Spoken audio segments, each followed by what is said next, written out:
So thank you all for being with us and welcome. My name is Tara Mann. Let's see. Okay. Following our core values of faith, hope, love, and generosity, Dr. Tony has, over the past 30 years, used his 7 key principles of cancer therapy to bring integrative healing solutions to thousands of cancer patients from around the world at our 2 medical destinations in Tijuana and Cancun, Mexico. His healing philosophy is beautifully captured in his best-selling and recently revised book, Hope for Cancer, 7 Principles to Remove Fear and Empower Your Healing Journey. If you don't already have Dr. Tony's book, it is a must-have. It's packed with information in a way that you can understand and apply to your life regardless of your health status. Now available in both Kindle and hardcover on Amazon. We do also have a really good limited time offer of 25% off for webinar attendees. So you can see the code here listed on the screen.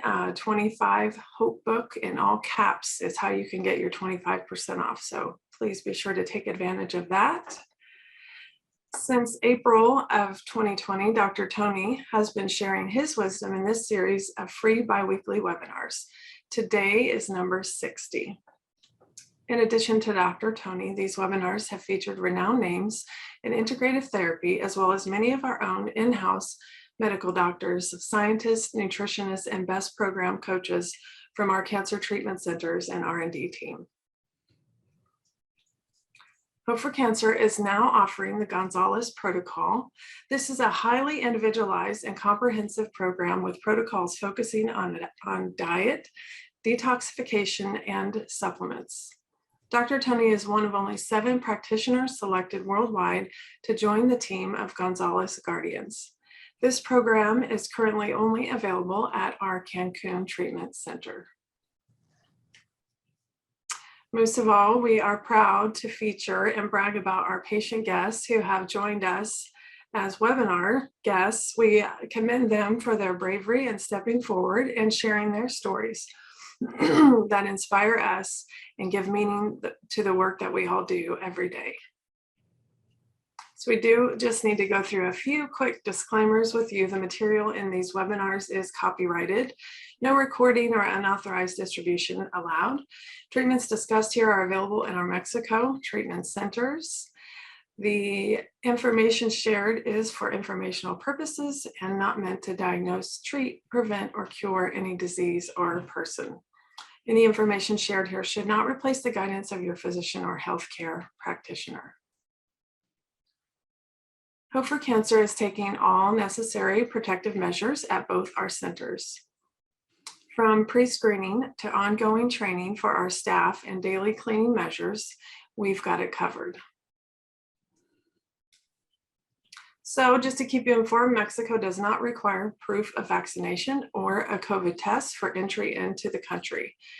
And as you can see on the map, the majority of Mexico is at green or low risk level.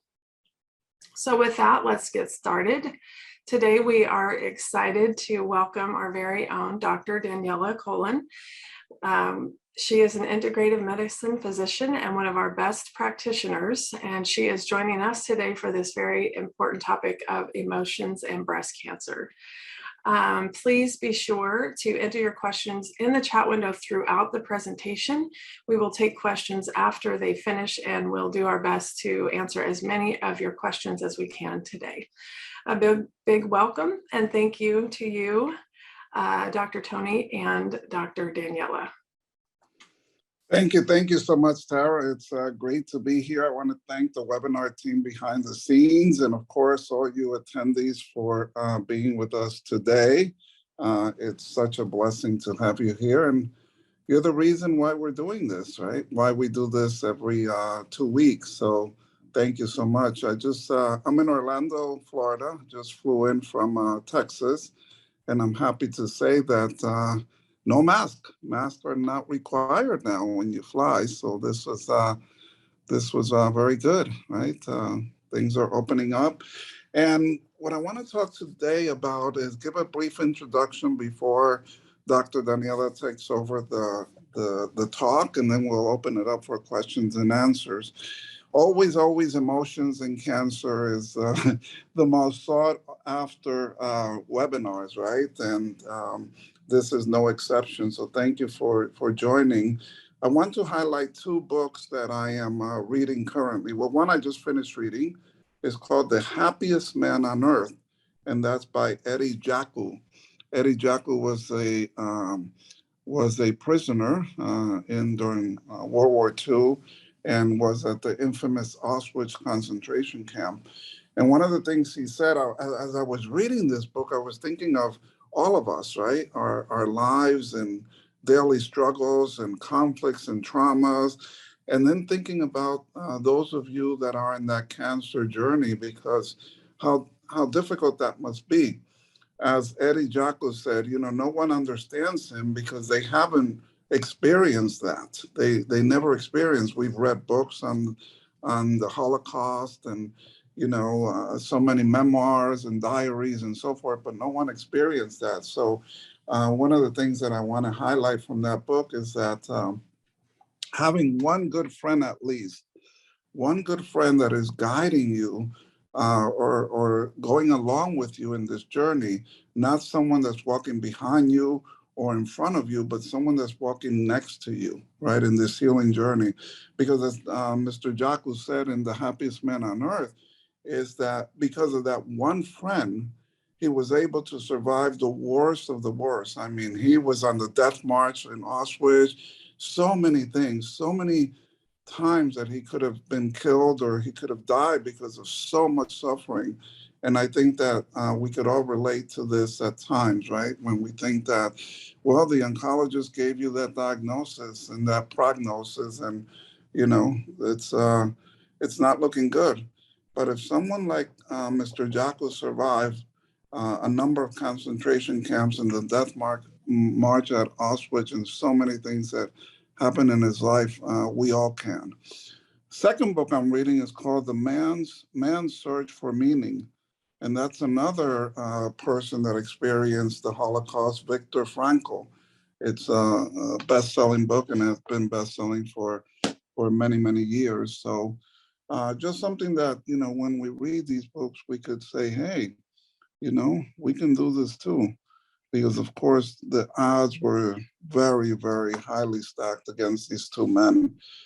So thank you again for being here. And just to remind you, the 7 key principles of cancer therapy. Every morning when you wake up, you should say, how can I do this better? And this is for all of us on this webinar and those that will be watching the replay.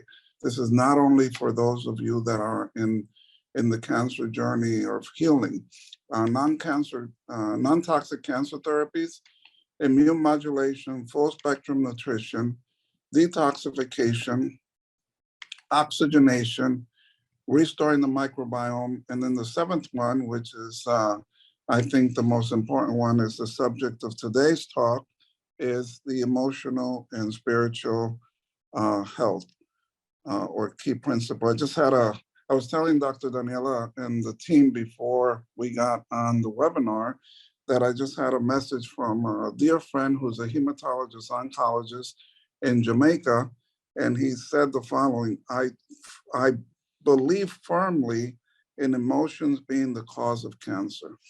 And this is someone that was trained in conventional medicine, and they're starting to see how this is the reason why deep down patients or people get not only cancer but other chronic diseases as well.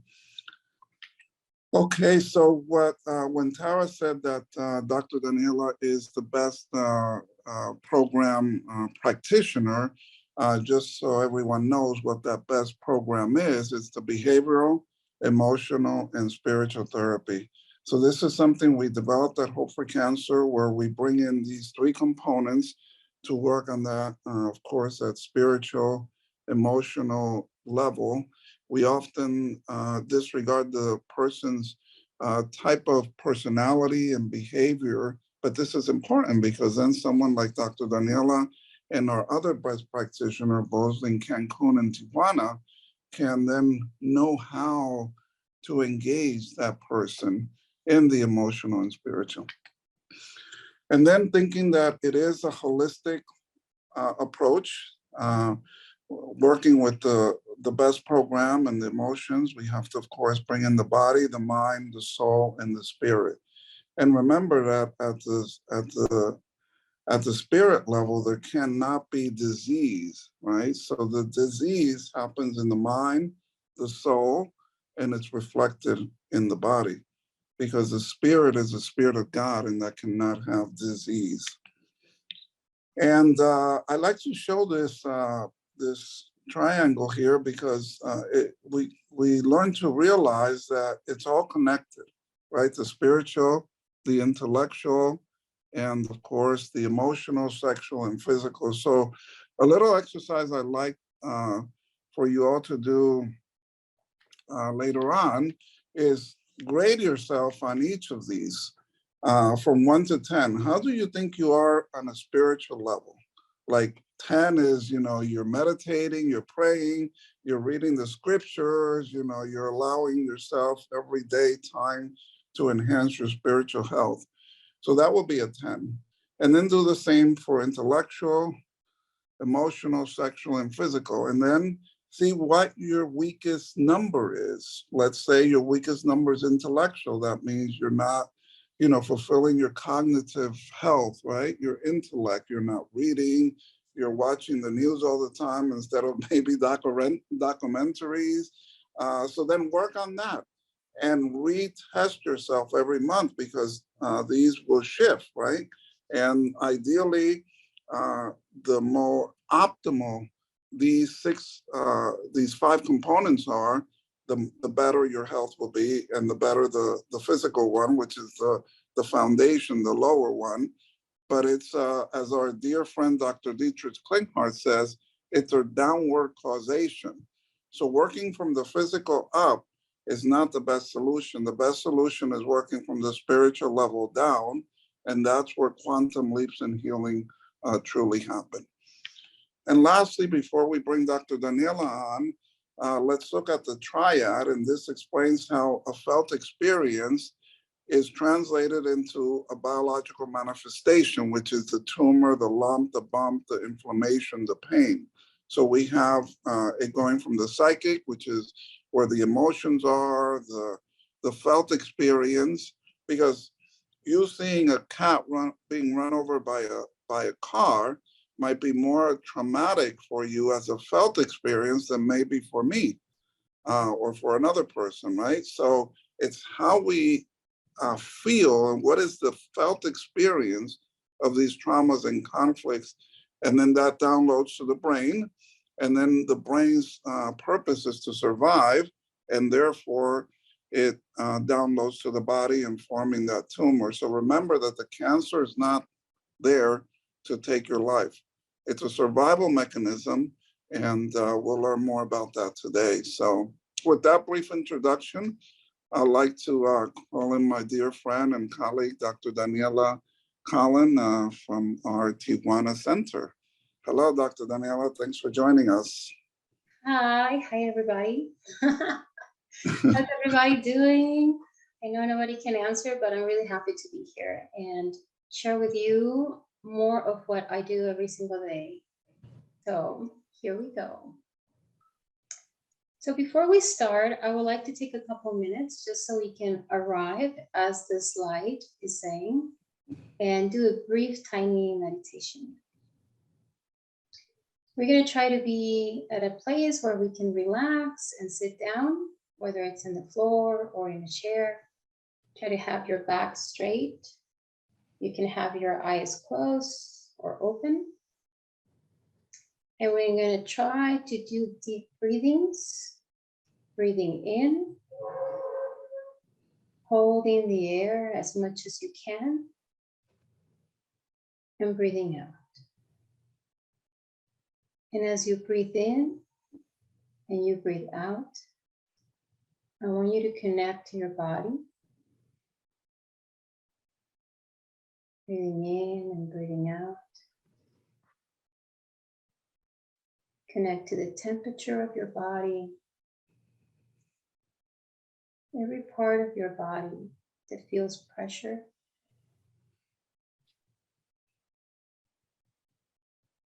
Breathing in and breathing out, I connect to my heart. It beats every day and every night. It's always there for me. And as I breathe in, I visualize all the areas that might have tension in my body. And as I breathe out, I visualize how that tension dissolves as a cloud. Breathing in and breathing out. Thoughts might come through. I observe them. They're not good or bad. They're just thoughts. Breathing in and breathing out. Visualizing my thoughts as if they were waves in the ocean that come and go.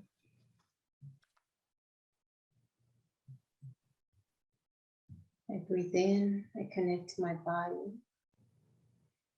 I breathe out, I have arrived.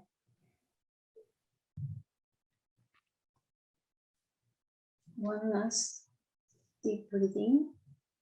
Breathe in. I am home. Breathe out. I have arrived. And we can open our eyes, and now we can start our session now that we're fully present.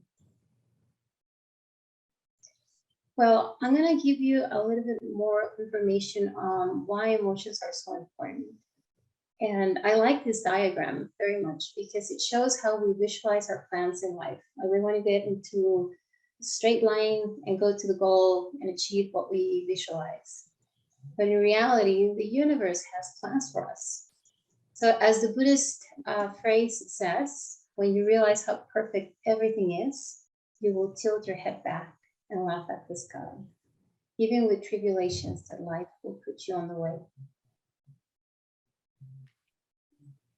In the BEST program, what we focus on is the behavioral, emotional, and spiritual therapy. So we're gonna try to put all of those things together, but before we go there, I want to talk to you a bit more about the consciousness and unconsciousness, or our conscious mind and our subconscious mind.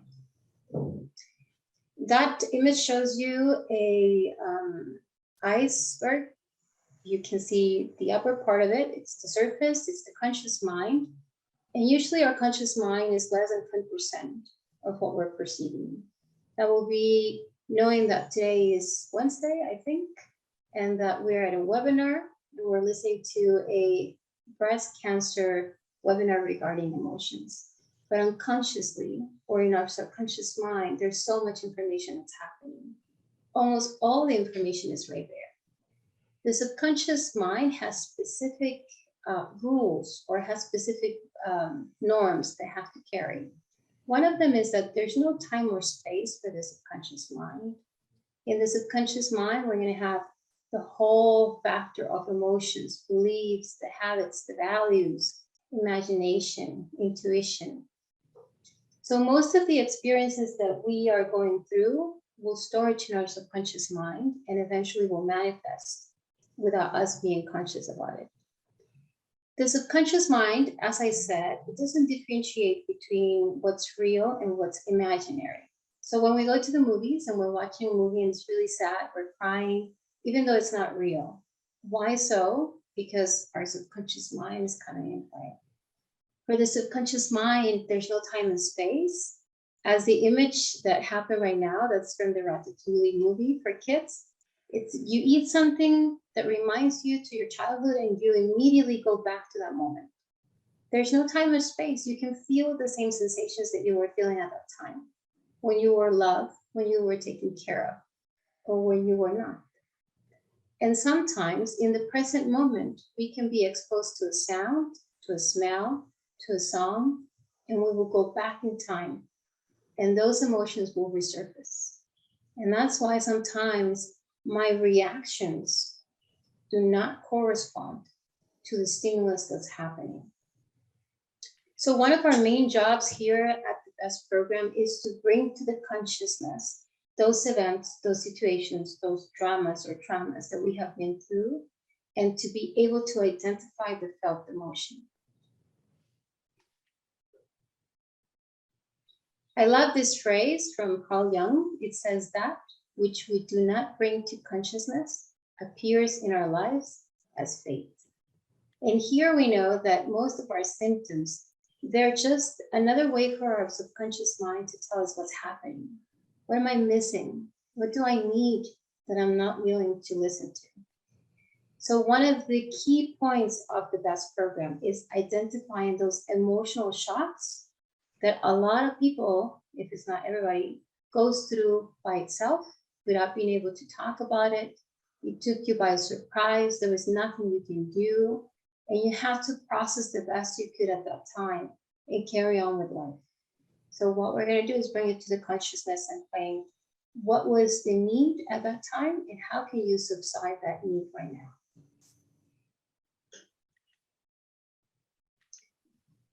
In Hope for Cancer, we have the 7 key principles. We know that everything plays a role on developing a symptom, a condition, or even cancer.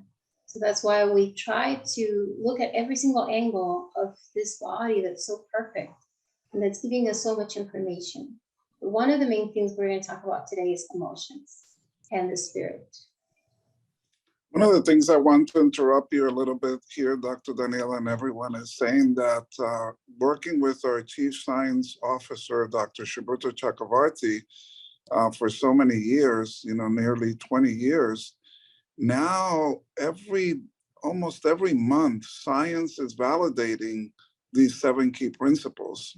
Even though we had this published in a peer-reviewed journal back in 2012, but now, studies are coming out every day how the microbiome is so important in cancer, for example, right? And so many other things. So it's good to be seeing this in our lifetime, where this wasn't only a concept that we experience every day in our centers, but now, prestigious publications, peer review, and so forth are writing about all this. So it's we're in good times now in 2022, and we know more about cancer than we ever have had, this information in history. So very important that everyone focuses on this 7 key principles. As I said initially, right? Every day when you wake up, what can I do better? That's correct. I truly appreciate that comment, because when I first started in this path, I was on regular medicine, allopath 100%. And it was surprising how much I was not told in medical school. Nobody told me about supplements. Nobody told me about nutrition. And forget about emotions. That was out of the question. Actually, we were trying to disconnect so we could deliver the news, or we could deliver results without being affected. So I'm glad you mentioned that, because it's so important. And we see that it's part of our existence. That diagram that you can see right there, that's based on Dr. Klinghart's teachings, where he says that we have 5 bodies. And I love that description because it summarizes everything that we're doing. We have the physical body, and in the physical body is the symptoms. We work with nutrition, we work with supplements, we work with IVs, we can do blood work. At the physical body, we're working every single day with our diet. Then we have the energetical body, or energy body, which is our autonomic nervous system. We can't see it, but there's ways to measure it. Doing an EKG or electrocardiogram is a way to connect and see how the electrical body is working. Doing acupuncture, for example, it's another way to check how it works. Then we have the mental body, and in the mental body, we talk about emotions, beliefs, thoughts, behaviors, and that's part of the BEST program. Then we have the intuitive body, and that's your intuition, that's your higher self. You have the knowledge to heal. You have the knowledge to know what's good for you and what's not. So connecting to that through breathing, through prayer, through meditation, there's different techniques to do that will allow the healing process to be better. And I think it's one of the most important ones. It's in the top, is the spiritual body. That's your connection with the divine. And as Dr. Tony said, at that level, there's no disease. It's only energy. It's only love, unconditional love. So we need to find out at which level do I might have some blocks, or there might be certain things that are not flowing in order to manifest at the physical level. So let's start working on the emotional level right now.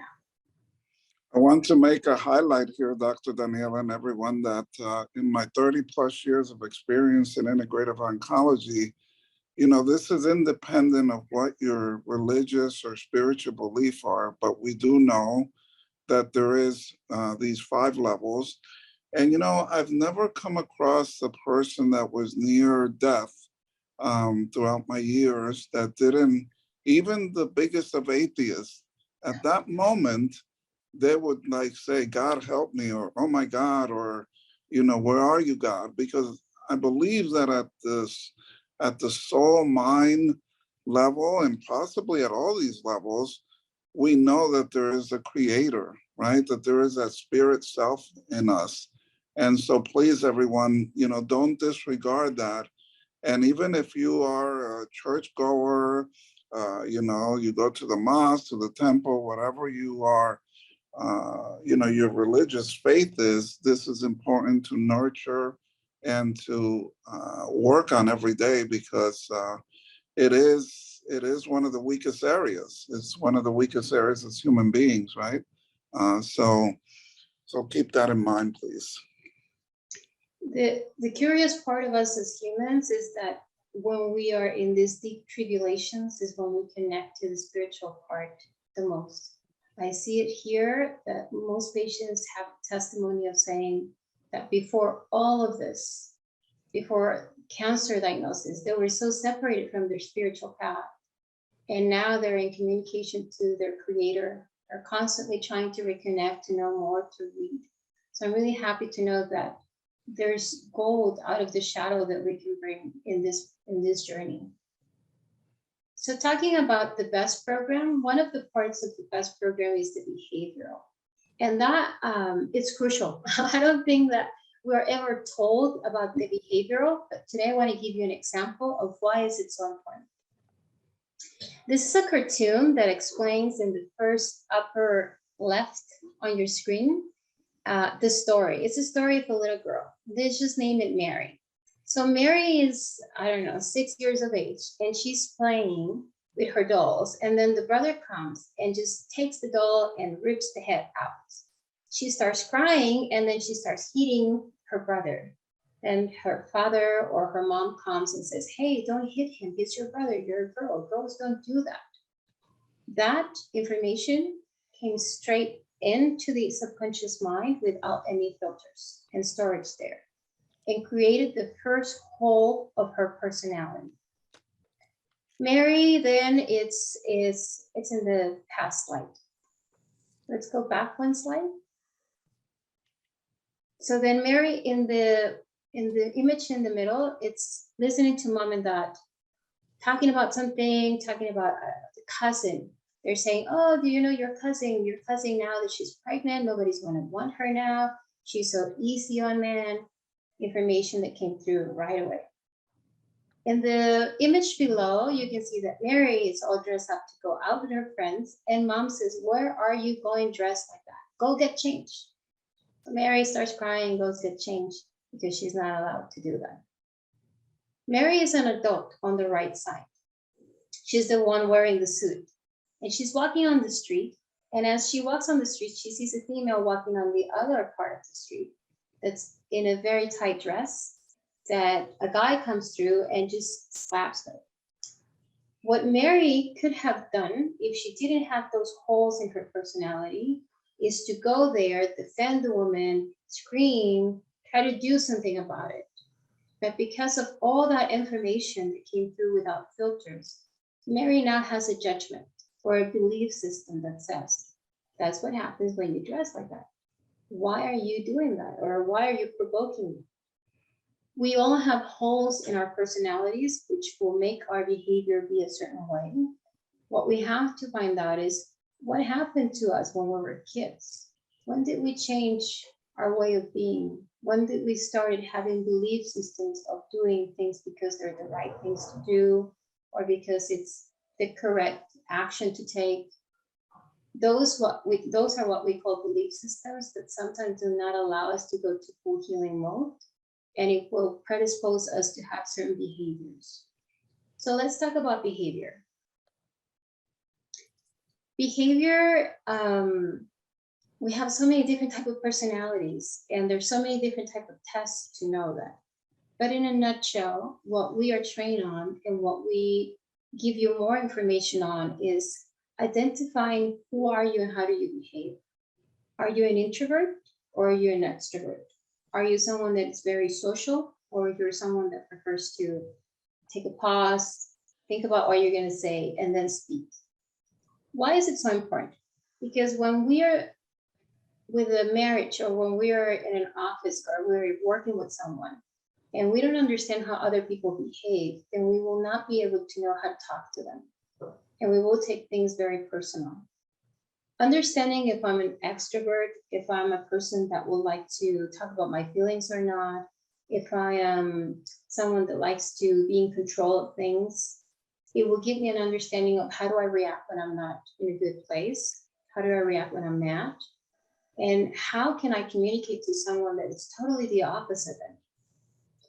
Here I see a lot couples that come, and their communication channel is just not the best one. Even in this stressful times, it's not the best one. Why so? Well, because we want the other person to be the way I want them to. And I want them to love me the way I want them to. I mean, the way I feel loved.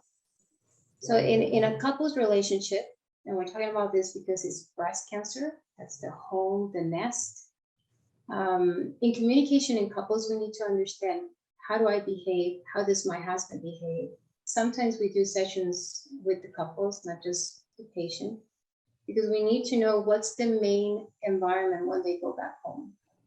If going back home is going to create a toxic space because the relationship is not able to have good communication, then let's work on it now, because that's going to be a challenge. So learning how to talk to each other is crucial, and that's one of the main things why we focus on behavioral. Not just from our part to know how to talk to you, but for you to know how to talk to your loved ones, your family members, your husband, your kids. I like that word communication, Dr. Daniela, because taking it even at a more physical level, we know that our body's cells, which we have over 1 trillion cells, are communicating with each other every moment of every day. So imagine if that talk amongst couples is of conflict, is of, anger or discord or incoherent thoughts, then every cell is receiving that communication, that information, because we are truly information pathways. It's like, all the roads, right, coming together and leading to the mind and the soul. And so disease manifests at that area. So it's so important that, although this might sound maybe trivial to you, you're affecting directly and indirectly the cancer, because those thoughts and how you're communicating or not communicating with each other, sometimes not communicating is even worse than talking or communicating with each other. So please take that to, very seriously. We often have, as you know, Dr. Daniela, even at our centers, where we have to break up patients with their companions that they're bickering or fighting, or, looking at inappropriate things on TV, or stressing a lot because of the news that they're, watching on the news channel. So all this is so very important. Watch happy movies, have healthy thoughts. This is a big part of the healing process. It is a big part, and I want to bring two things that just came to my mind. One of them is, we think that we don't communicate when we keep ourselves silent. Mhm. But we're communicating the whole time. Nonverbal communication is 80 to 85% of the communication. So when someone comes and says, "Are you okay?" "Yeah, I'm fine." The tone, the face, all the movements, all of that communicated more than just "I am fine." So here we need to teach our patients how to communicate effectively what they need, what they feel, in order for the message to be catched from the other side correctly. Because if not, we're just interpreting in our minds. And the other thing that you said, I think it's completely true. There's research on this, that we have an electrical field or electromagnetic field that emits from our heart to our surroundings. And it has close to 5 meters of diameter. So whatever vibration I am producing or emitting, the people who are close to me will be sensitive to it. That's why there's some people that come to our life and we think like, they pull my energy away. I don't know why, but they drain me. And there's some others that as soon as they come into the room, they light up the room with their personality, with their essence, with their behavior. Dr. Emoto describes exactly what you said, Dr. Tony, regarding emotions and thoughts and what we're exposed to with his water project. He proved that we will be influenced because we're pure water. Almost all our molecules are full of water.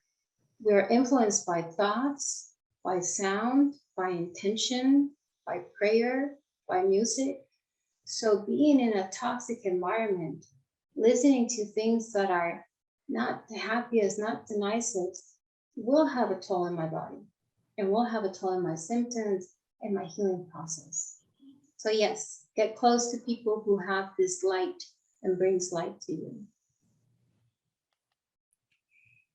Now, besides the behavioral, let's talk about the emotional. I think that's one of the main things that most people want to know when they're here. They want to know, what happened? What did I do in order to be here? So let's go and talk about how my autonomic nervous system has responded to stressors. This is a story that I like. That's Phil that you saw right there. He's in the woods. And as he's walking in the woods, he hears a roar. So immediately his autonomic nervous system will think, threat. There's something that could be threatened for my life. So a lot of reactions will happen in his body. His pupils will get dilated, his heart rate will get increased. A lot of the process of fight or flight mode are going to be turned on. Why? Because we're in survival mode. You got to run away, you got to hide, or you got to fight. So let's take this example of Theo, and let's suppose that Theo decided to climb a tree to be safe from the bear. While he's climbing the tree, or he's right there up there, he's holding up really, really strong. He's not going to be able to let go. And if he falls asleep, he can let go and become lunch. So Phil, at that moment, it's in survival mode. He's not hungry. He's only thinking about the bear over and over and over. How do I survive? What do I have to do? He probably is going to lose some weight if he doesn't eat. His energy is going to go low. And that's exactly what happens to us when we're in stress mode, consciously or unconsciously. Our sympathetic nervous system gets triggered.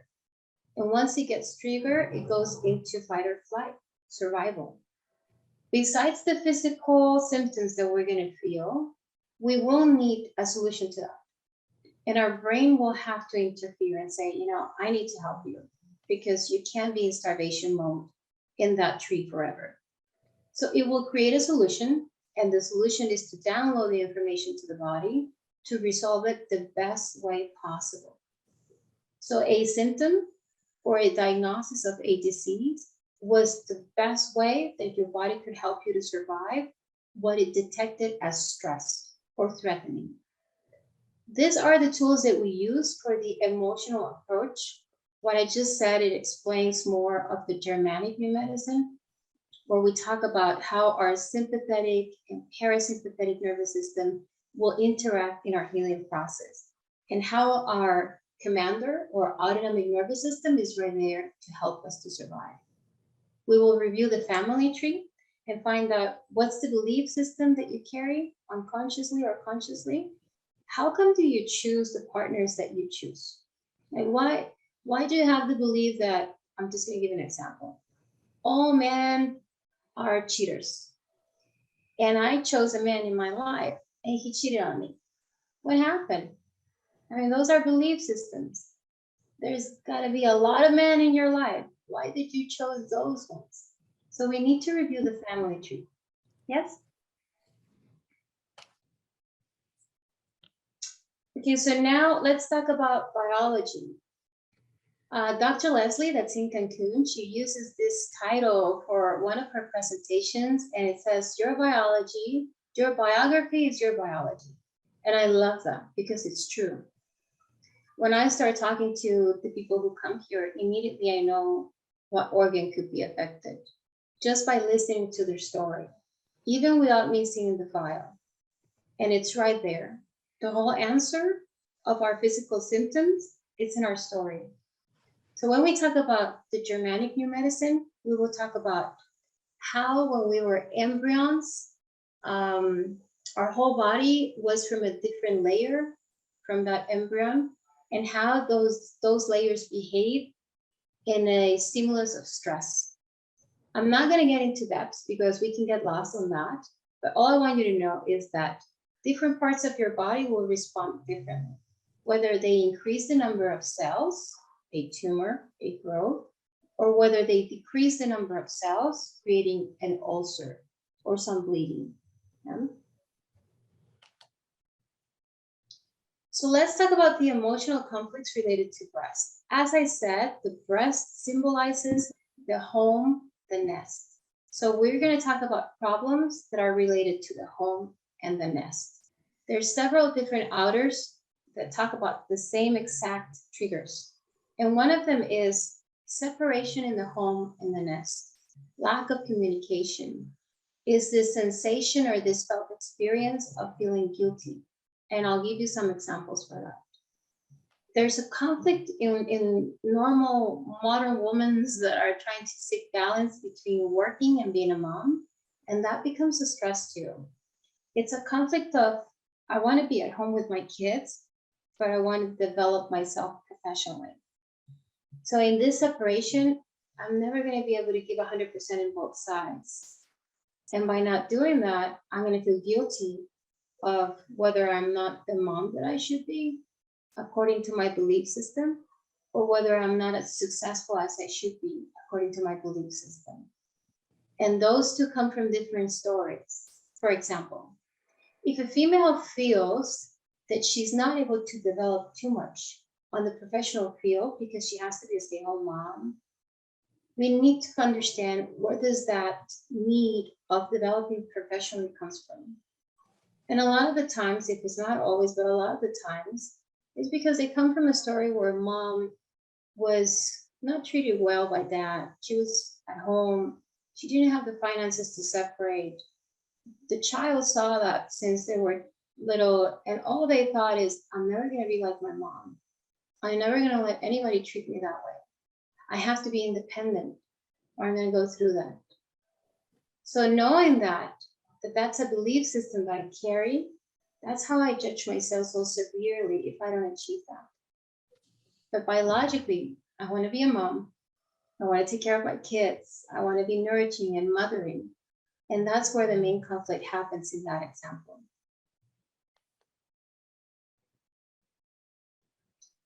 So when we talk about the breast, that's the organ, we need to talk about the function of it. The main function of the breast is to produce milk in order for our babies to survive, to feed them. So one of the conflicts related to that is if I feel that my kids are in danger because they may not survive, whether it's because they have a medical condition, they've been diagnosed with autism, I feel that they don't have the skills to do that, or they're in very deep depression, suicidal attempts, drugs. If I fear that my kids may not survive, immediately my brain will try to help me so I'm not in stress mode. So I'm not like Phil that was in the tree, not letting go and living life. And it's going to download that info to the breast and produce more cells that will produce more milk for my baby to survive. So I have this super boob or big boob that is not helping, but it's in order to help this emotional conflict that I have. My kids, the ones who depend on me, are not always my children. They could be, it could be my spouse that I consider as a child. It could be my mom that she's not independent and now she needs help. So if I fear for them, is as if it was happening to me. My subconscious mind will not differentiate and will resolve it on me. Something else that's very important to understand in breast conflicts is, how does it work? Why people talk about the right and the left side? And we'll talk about that right now. So before we go there, I like this word. It says unthinkable. A lot of the time stress comes from our thoughts, even though it's not happening. My thought of, what if my husband has an affair? What if my husband takes care of the kids if I'm not here and he's not able to do a good job? What if he's not able to give them emotional support? What if? So here I am creating a possible threat in my mind that may not be happening, that it's creating a stress, physical stress in my body, and it's downloading information on it. So when that happens, my best advice to my patients is to, as we said, communicate.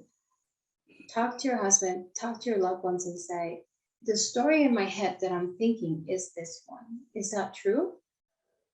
Or is it just the story in my head because of this action, that word, you didn't answer the phone, whatever that is. So that could be one of the emotional conflicts related to breast cancer as well. The breasts are divided in the gland and the conduct. And I don't want to be specific on that on the conflicts. I just want to talk about it overall. But mainly, as I said, the gland is the one that produces the milk. So when we are afraid that our loved ones may not survive, the gland is the one that gets affected. When I have this need of mothering others, making sure everybody's okay, and most probably some of you are like, that's me. Because probably 8 out of 10 of my patients are the ones who are always making sure everybody's okay. They're making sure that everybody's happy, they have what they need, giving. And they forget to give to themselves and nourish themselves. And that's one of the biggest conflicts associated with breast cancer. It's the conflict of giving to others to the point where I have nothing left to give to myself.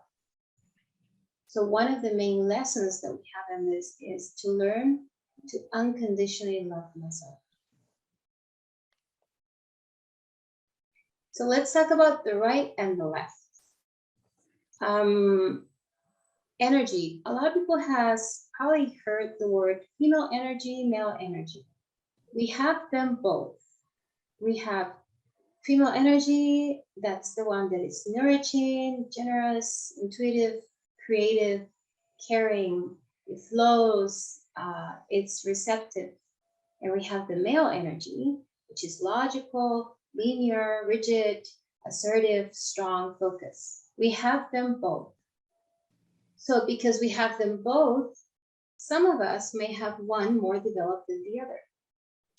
A female that goes out and work and she's not able to be at home and develop her female energy will have a conflict because it's not well balanced. In the caveman era, the men used to go out of the cave and hunt. So while the men was hunting, they were focused on one thing only, the animal that they were going to hunt and bring for lunch back to the cave. They're not talking, they're not nourishing anybody, they're just, focused on one thing. The female who used to stay at the cave, they used to develop the communication skills, multitasking, nourishing, mothering, because there were other females and babies to take care of.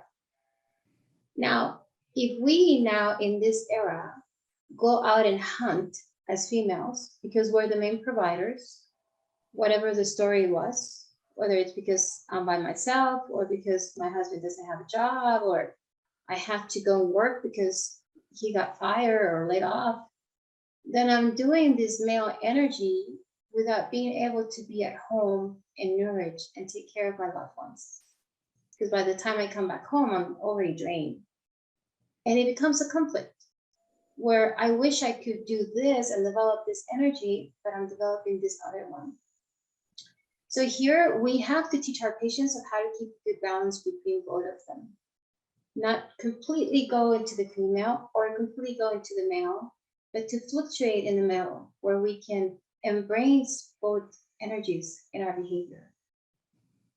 But some books describe that the right side is associated to the females in my life and the left to the males in my life.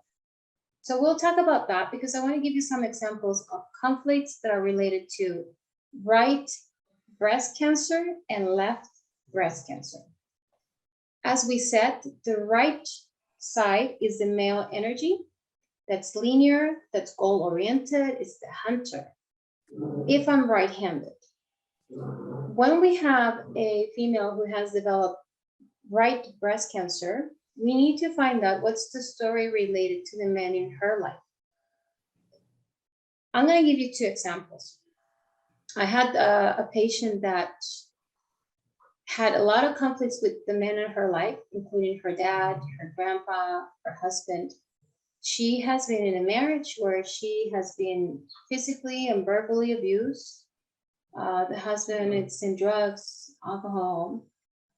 As you can see on that environment, there's a lot of grief. There's a lot of lack of self-value, lack of nourishing from the man in her life. And we're talking about right breast cancer. Another example of right breast cancer is another case I had where my patient, she grew up with a mom that was not loving or caring. She was not nourishing. So she didn't receive the love that she needed, that she wanted, that she deserved, which is nourishment. That's a conflict of breast cancer. And she was the oldest out of 5, all of them boys except for her. So she had to take care of the rest of the kids. So imagine that. That's a person that's not being seen, not being heard, not being nourished. On top of that, has to become an adult at a very young age and become mother to the other siblings. She was molested by her dad and by other men in her life. So eventually she came out of that house, got married with a 20-year older man. She got pregnant. The man said, you know what, I don't want to have a child. You need to abort the baby or I'm going to leave you. So she did. And that by itself, it's another conflict of guilt, devaluation, again, not being heard, not being seen. Eventually she gets into another spouse. She gets married. They're older. She feels that now she found the man of her life. And when they're going to be intimate, he says, let's just wait until we get married and respect each other. Okay, fine, we'll do that. They get married, and then she realized that he's not someone that she can have sexual intimacy with. He's not attractive to women. They stayed married for 30 years. So there's a lot of emotional grief on that too.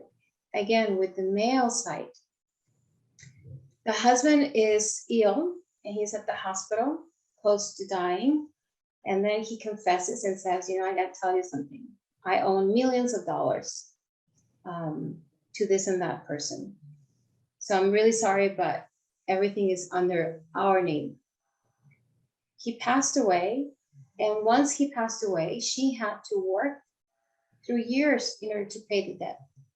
So now there's resentment, anger, there's abandonment. There's so much conflict on that story regarding the right side or the male energy. So that's one example of the right side. Now going to the left side, which is the female energy, that's the nourishing, mothering. It's related to my babies, it's related to my mom, my females in my family tree, or whoever I might consider as a baby to me. I'm going to give you an example of a conflict of the left side breast cancer. I had this patient that was not really prepared to talk about emotions. And I get it, because in her family tree, nobody spoke about emotions. She was raised in a farm where she was number 4 out of 6 babies. And with the baby number 6, mom passed away through childbirth. So the father was left with all the 6 babies to take care of them and work at the same time. She was only 5 years of age. So at that time, that 5-year age baby girl didn't understand what happened. All she knew is that mommy was not back. Nobody took the time to explain her what did that mean. How will that change the dynamics? So when we were here, we were talking about how was it to live a childhood like that? Who took care of you? Who nourished you? Who gave you all the love that you needed? There was nobody for her. She had to learn to cook really young, to take care of herself really young. She got married really young as well, and was in very abusive relationships because she didn't know any better. So in that specific case, we have conflicts of separation, lack of communication, lack of nourishment. Nobody explained her what was going on.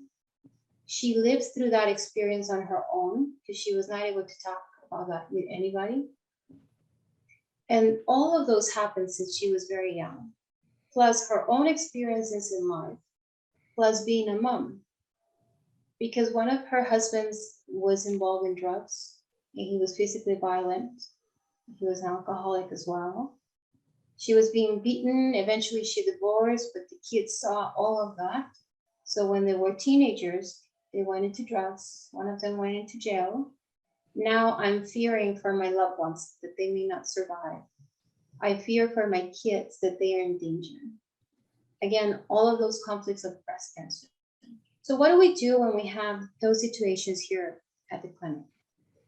First of all, we need to understand, where did I have my biggest emotional shocks in my life? And what did I need it at that specific moment? I'm going to explain you with a very easy example of how knowing your needs is so important. I want you to visualize that we're talking about a circle. And in that circle, we're going to have different phases. Yeah. This is the cycle of experience in life. So now the first phase is the sensation. My bladder is getting full. I have a sensation in my body. So the second step will be having the awareness that is the bladder. I have the sensation that the bladder is getting full. Number 2, I have the awareness that is the bladder. Number 3, I'm going to mobilize the energy. I'm going to stand up and walk to the bathroom. Number 4, once I'm in the bathroom, I'm going to take action. I'm going to sit down. Number 5, after I take action, I'm going to create contact with my initial need, which is I'm going to relax my sphincters and urinate, so I'm no longer having a bladder full. Once I have created contact with my initial need, I'm going to be at rest until next time I have to pee. So again, sensation, my bladder is getting full. I'm going to have the awareness that is my bladder. I'm going to mobilize the energy and walk to the bathroom. I'm going to take action, sit down. I'm going to relax my sphincters and contact with my initial need, which is urinating. And then I'm going to be at rest until next time. Those steps we go through in every single situation. If, as the patient that I just told you, she was 5 years of age, nobody explained to her what happened with her mom. She just immediately knew that mom was not coming. Everybody's crying. Mom doesn't come. Nobody's here to pamper me. What was the need of that child? Communication, love, someone to nourish her. If now as an adult, she's able to know what she needed, she may not get that from mom. But we may give a different meaning to the story by learning how to do that to yourself, how to nourish yourself, how to see yourself, how to pay attention to yourself. And how do we do that? Well, there's different techniques that we're going to use while you're here, but one of them is to try to understand a bit more of how do I contact with the world and with myself. We have 3 different areas of contact. Number 1 is from the skin inside. That's the internal zone of contact. And that's what I need. I need to pee, I need to poo, I need to sleep, I need to eat, I need to express myself, I need to love, from the skin inside. The intermediate zone of contact is my thoughts, everything that I'm thinking, ruminating ideas. From the skin outside, it's my external zone of contact of me caring for everybody else, me making sure everybody else is okay. And that's where most of my patients are, whether they're always in their head or they're always caring for everybody else.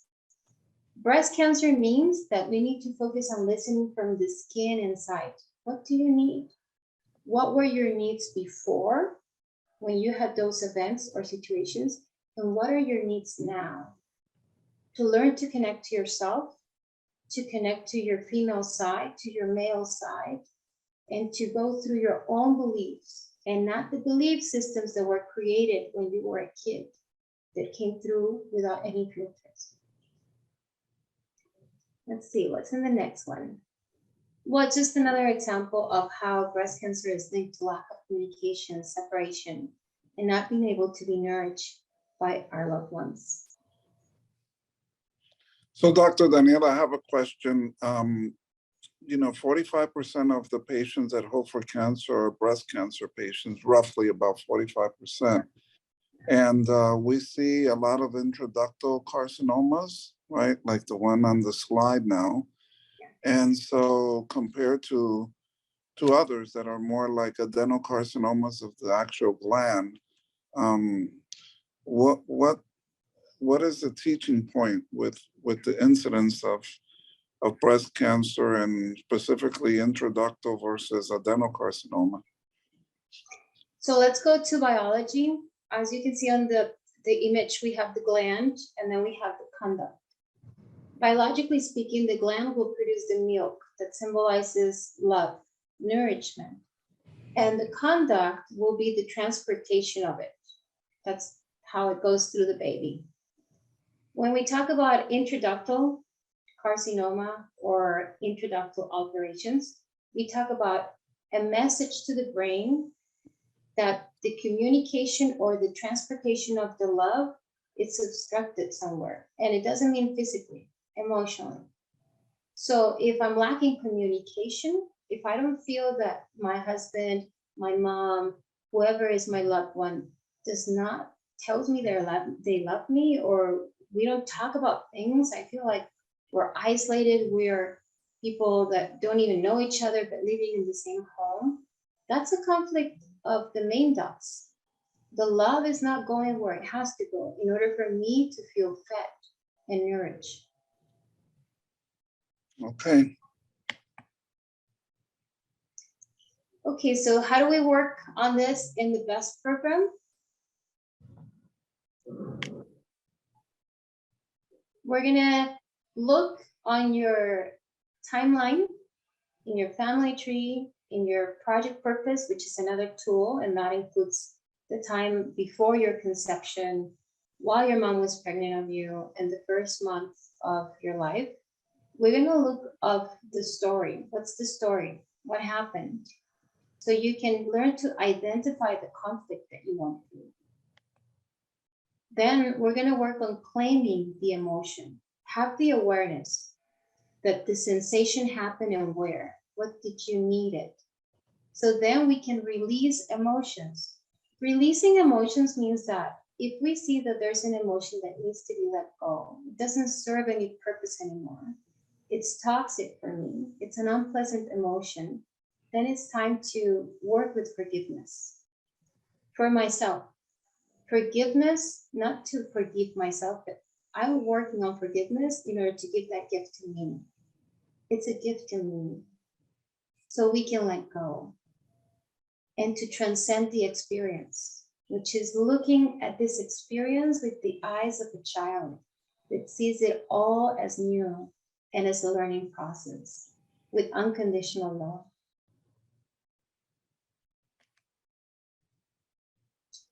So now the last part, which I think is the most important part, is the spiritual part on the BEST program. And as we said, and I want to repeat it so it gets in our head over and over again, at this level, disease does not exist. At the energy level of the spirit, there's no disease. And when we talk about crisis, like this is a crisis in my life, I want you to understand the word crisis. It comes from the Greek that means decide, decision. This is the time where I have to make a decision of what do I want to do with my life? How do I want to live my life? And I'm going to be able to nourish myself spiritually. I'm going to be able to work differently with my body, take care of it, make sure that I have good sleep, good meals, good spiritual lectures. So the symptoms, we see them as messengers. Symptoms and disease will become messengers from our higher self to tell us that this is the path so I can go back to me, so I can reconnect to my creator and a bigger source, powerful source of love.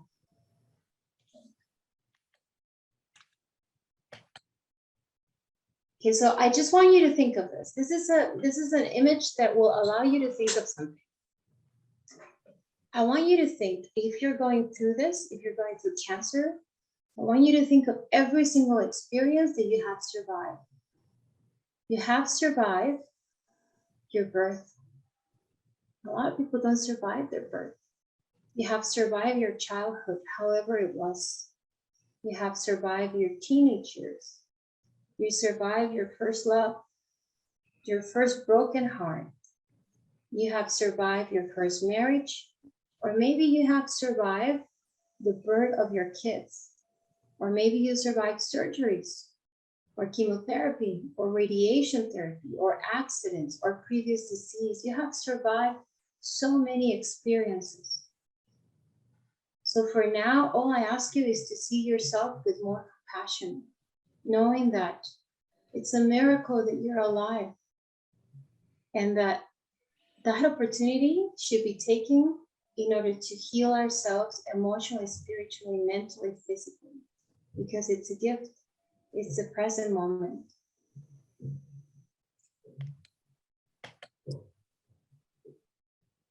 So just to finish this up, I just want to let you know that at the spiritual level, where there's no disease, then symptoms become our messengers.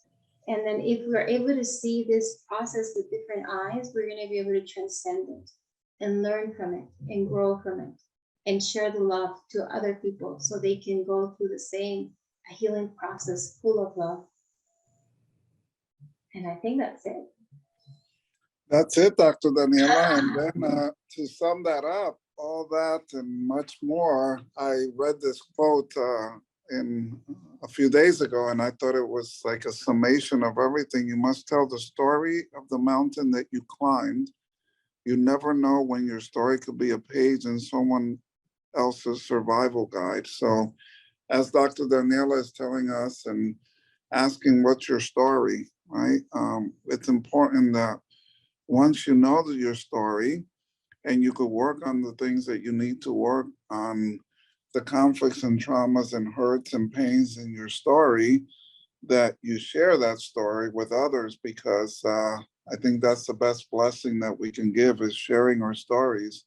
And, you know, as I said at the beginning, I was finished reading that Happiest Man on Earth book, and it was really his story. And then I'm reading another one now called Man's Search for Meaning. That's his story, right? So the question is, what is your story? If you have cancer now, what is the story? You know, write your story down. And there's many tools to do that. It's not enough time to go over all those in this webinar, but you know, educate yourself on that. If you don't have a copy of my book, there's a whole chapter on the emotional and spiritual, maybe 2 chapters on that. And so the more we know what our story is and work on, you know, knowing it, claiming it, and letting it go, as Dr. Daniela said, this is important very important slide here is this one. How do we work on this? Because ultimately information is good, but how do you get to the solution and to the resolution of letting go of the trauma? And this is it in a nutshell, is identifying the conflict and claiming it. It is yours. It is part of your story, and bringing it to the conscious awareness, like that example of the iceberg.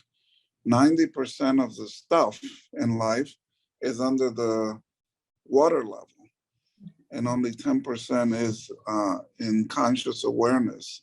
So becoming aware of it is a big part of the solution of the conflict. And then number 3 is dumping it or releasing it, and that's when there's different tools. But remember, releasing it and dumping it, a lot of it is bringing it to conscious awareness. And then the other 20-25% of it, you do need a practitioner trained in this that can help you transcend that experience, which is the bottom part of it, and see it in that this was an opportunity for you to see this cancer and this tumor in a different perspective, and that it's not there to kill you. It's there to help you let go and forgive and love yourself more, and be healthy and happy, because we are born to be healthy, to be happy, and to have a long life. So no matter what your experience was, whether you think you were an orphan, whether you were an orphan, or you think that your parents didn't want you, you were an unwanted child, you were conceived in a spark of joy. And that's so important, because that transcends any physical barriers that you might have. And in this slide, you see, you turn the tough times into good times. There is no sweeter way to heal than with compassion. So thank you, Dr. Daniela. I really like this. Your higher self will let you know what it needs to transcend. It is this experience that we call life. And life is beautiful. Life is meant to be enjoyable and fun. I know sometimes, in the reality of matters and what we're living now in 2022, we might think that that's not easy, and maybe it isn't easy, but it is there for us, right? And we need to see the glass half full, not half empty. So thank you, Dr. Daniela, and we'll bring it back to Tara. You're both welcome to go ahead with your closing comments. Well, tell us your tips, Dr. Daniela, please, as we wrap up today's webinar. What are the words of wisdom that you want to leave us with today? I just want everybody that was here on the webinar, they're still here on the webinar, to know that you have a mission in life.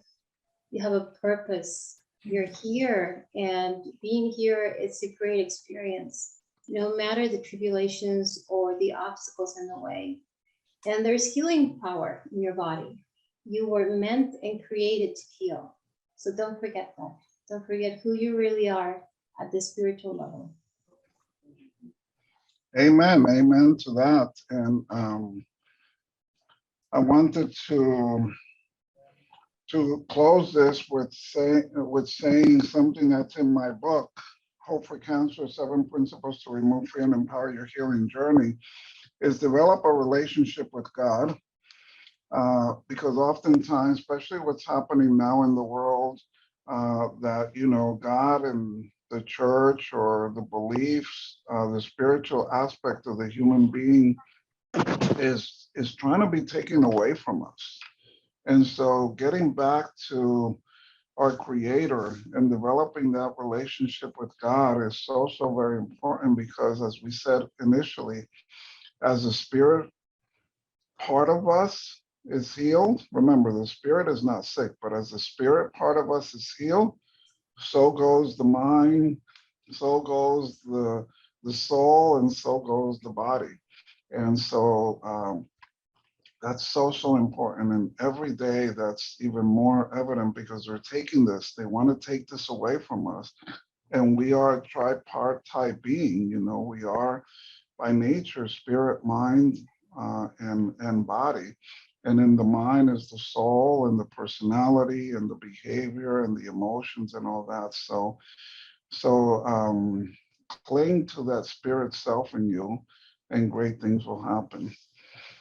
So thank you, Dr. Daniela. Thank you, Tara. Thank you, invite attendees. It was great. And I look forward to the next webinar with all of you. Spread the word and share the information, because knowledge, as they say, is powerful. And we have to be proactive nowadays in getting, you know, education that is going to benefit us for the rest of our life, and then we download that to our children, right? That's part of the what is it? The timeline, right, Dr. Daniela? As we heal and as we resolve and let go of these traumas, we're also helping our kids and their kids and so forth. Yeah. All right. Thank you all. Blessings. Thank you, Tara. Thank you. All right. Thank you. Thank you all so much for your participation and questions today. Thank you so much, Dr. Daniela, for joining us. And of course, Dr. Tony, for both of you for so graciously sharing your experience and knowledge today. We do want to let our audience and family know about TerraKeys.com. This is an online health store that provides special care to Hope for Cancer's patients. All products and equipment have been approved or chosen by Dr. Tony. You can find TerraKeys online at TerraKeys.com or give them a call if you have any questions at 864-625-2121. We want to let you know that Hope for Cancer is featured in the TV docuseries 8 Days. 8 Days shares the journey of 5 brave cancer patients using natural and integrative therapies. You can watch all 10 episodes at hopeforcancer.com. So again, we thank you all for being with us, and we thank you for your questions today. We're sorry if we didn't get to you. Please be sure to reach out to our admissions team at 619-669-6511. Our admissions counselors can answer further questions about the Hope for Cancer treatment programs. Watch out for your follow-up email today. It will contain information about the upcoming Dr. Tony weeks at our treatment centers, as well as a link to schedule a free treatment consultation. You'll also have a reminder in there about the Hope for Cancer 7 Key Principles, and that it is in hardcover and Kindle editions. And to not to forget to take advantage of our special 25% off limited time offer for webinar attendees using code 25HOPEBOOK. So again, thank you all. We look forward to seeing you live again on May 5th with the intersection between medicine and dentistry with our special expert guest, Dr. Emma Abramayan. We love you all. We are praying for you, and no matter your situation, stay hopeful. See you in May.